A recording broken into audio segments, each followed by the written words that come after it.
Good morning, students. Hope you are very hardly studying for your examinations.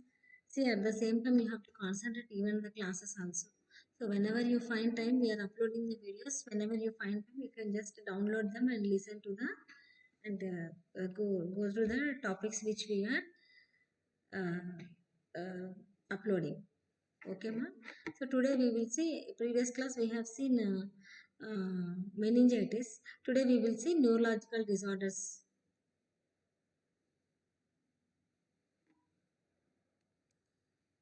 So, sorry, degenerative disorders.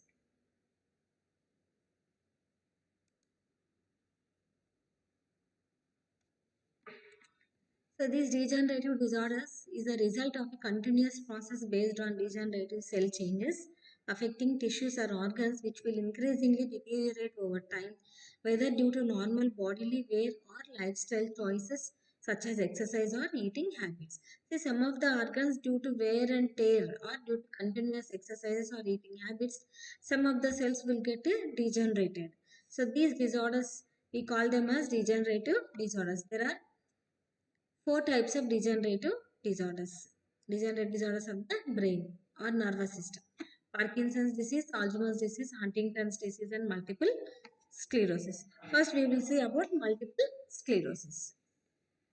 So what is multiple sclerosis? It is an autoimmune process. What is an autoimmune process? See, the immune system that is there in our body, normally it identifies any foreign bodies or foreign uh, organisms which are not useful to our body and try to destroy these microorganisms or any foreign substances.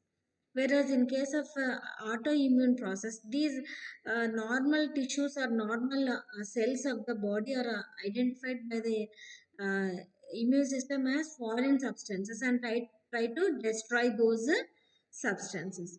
Such disorder is multiple sclerosis. We will see. So, multiple sclerosis is a demyelinating disease of the central nervous system, which includes brain and spinal cord.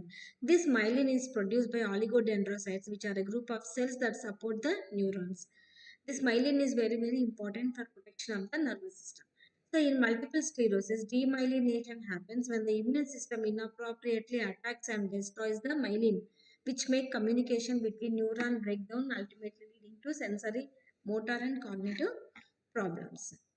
Then what is we know about multiple sclerosis? It was first described in the year 1868 by Jean Martin Charcot, and that is why the triad of symptoms which are there, which we can identify that the patient is having multiple sclerosis, we call those three symptoms as Charcot's triad. It's in future slides we will see what are the symptoms in Charcot's triad.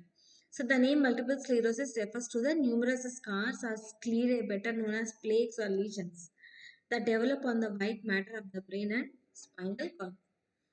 So multiple sclerosis or disseminated sclerosis. It is also called disseminated sclerosis. Multiple sclerosis is a demyelinating disease in which the insulating covers of the nerve cells in the brain and spinal cord are damaged. This damage disturbs the ability of parts of the nervous system to communicate, resulting in a range of signs and symptoms. See, nearly 2.5 million people are affected with multiple sclerosis worldwide, and it is especially very common in women, approximately three times more often in women than in men. Then coming to the etiological factors, what causes this multiple sclerosis? The exact cause is unknown. Why this demyelinating tissue is and demyelination of the myelin sheath is occurring, nobody could explain till now. See, some of the factors have been explained. Genetic factor. This multiple sclerosis it runs in families and it is very common in females, and genes encode for HLA-DR to identify and bind foreign molecules. Then environmental factors are there. Infections such as measles, mumps and rubella and Epstein-Barr virus infection and vitamin D deficiency also leads to multiple sclerosis. Then we will see what is the pathogenesis of multiple sclerosis. Here you can see this myelin, which is very protect myelin, the covering protects the neurons and helps in transmission of impulses. This myelin is produced from the oligodendrocytes. Then the blood-brain barrier allows some specific molecules to get entry such as T cells or B cells. See, blood-brain barrier, see all the substances that are there in the blood will not be entering into the blood circulation, through blood circulation into the brain tissues. But T cells or B cells will be crossing the blood-brain barrier and entering the brain tissues. Okay, the T cells cross the blood-brain barrier attached to specific type of protein present in the myelin. Here, this is a T cell. It binds to the myelin and it can cross the blood-brain barrier. Then the T cells will be activated by myelin and changes to endothelial cells to express more receptors. Here you can see the T cell has been activated by myelin. Then it allows immune cells to easily bind to receptors. See here T cells how they have been bound to myelin sheath. So these myelin specific T cells produce cytokines like interleukin 1, interleukin 2 and interferon gamma, which these cytokines dilate the blood vessels. See here you can see the blood vessel is dilated. So here through the dilated blood vessels, cytokines attract macrophages and the B cells as a part of inflammatory reaction. Because there is something wrong here, due to this these B cells and macrophages will get attracted as a process of inflammation. Then B cells produce antibodies which mark to myelin proteins. Here the B cells will try to produce antibodies against these myelin proteins. They identify this myelin protein as some abnormal substance and try to produce antibodies. So macrophages targets the antibodies markers and enters the oligodendrocytes. See here you can see the macrophages will target the antibodies markers and enters the oligodendrocytes. So when oligodendrocytes are destroyed, there will not be formation of this myelin protein. In the process of remyelination, these regulatory T cells suppress the immune cells. Okay, this is the pathophysiology. Then we will see what are the types of multiple sclerosis. First is the relapsing remitting multiple sclerosis. See, this is very common in 80 to 85% of the people. Bouts of autoimmune attacks happening months or even years and causing an increase in the level of disability. This is called relapsing and remitting multiple sclerosis. Next is a secondary progressive multiple sclerosis. It is similar to relapsing and remitting multiple sclerosis, but after some time immune attacks become constant, which cause a steady progression of disability. This type of secondary progressive multiple sclerosis is very common in 60 to 65% of the people population. Then another one is primary progressive multiple sclerosis. Constant attack of myelin will be there in this type, which cause steady progression of disability over a person's lifetime in 10% of the cases. See, slowly there is progressive attack of the myelin and cause, so there will be increasing number of cases as the time passes.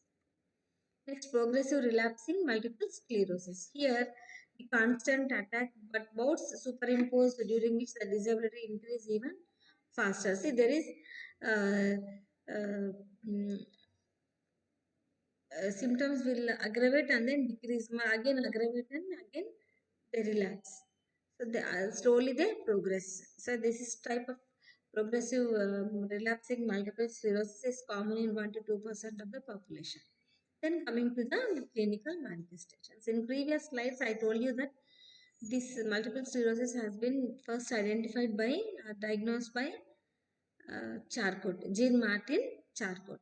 So the symptoms here we call them as Charcot's neurologic triad of multiple sclerosis. Nystagmus, you can see nystagmus, this drooling of the iris, how the eyelids are drooled. Then dysarthria, the patient will not be able to speak with some patient will speak without any uh, uh, so he can't be able to speak it completely as fluently as how we talk. So he will be having some pauses in between when the patient talks. So disartha, he will not be able to join the words properly. Then intention tremors. Here you can see the doctor is making the patient to keep his index finger on his thumb. So intentionally he will have some tremors. Then other clinical, along with this Charcot's triad, other clinical manifestations are dysphagia, loss of vision due to optic neuritis, and blurring of the vision.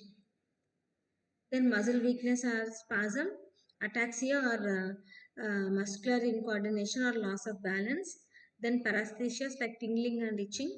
And another specific symptom is Hermits sign, which is called electric. See here you can see when the patient um, bends or flexes the neck, patient will feel like a electric shock. Some sort of electric shock radiation will be there. So this is called a Hermits sign. Then coming to the diagnostic measures. So first is the history of presence of signs and symptoms. Then presence of any infection or genetic factors. Then neurologic examination. CT or MRI scanning. CSF examination. Another one is visual evoked potential. Then coming to the management, non-pharmacological management is physical therapy, cognitive rehabilitation therapy.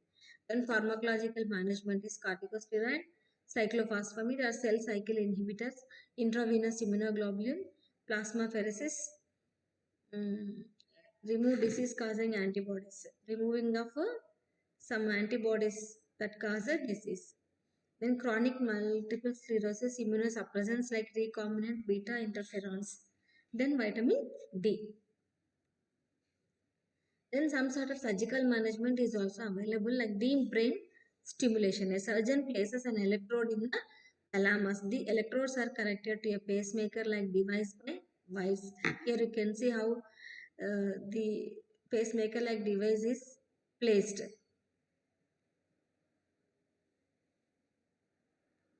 So brain pacemaker. Deep brain stimulation works by blocking errant signals from damaged brain cells to reset the brain's natural rhythm. This can help decrease or stop tremors entirely. Then intrathecal baclofen pump therapy. A surgeon will implant a pump near the spinal cord. Here, this pump has been introduced. Then this pump is programmed to deliver the medication on a regular basis. For most people, the surgery is easily managed, and some people may experience soreness around the incision site.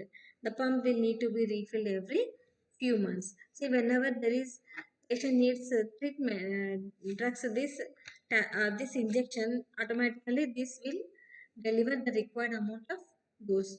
Once this is completed, again you need to refill this pump with the drug.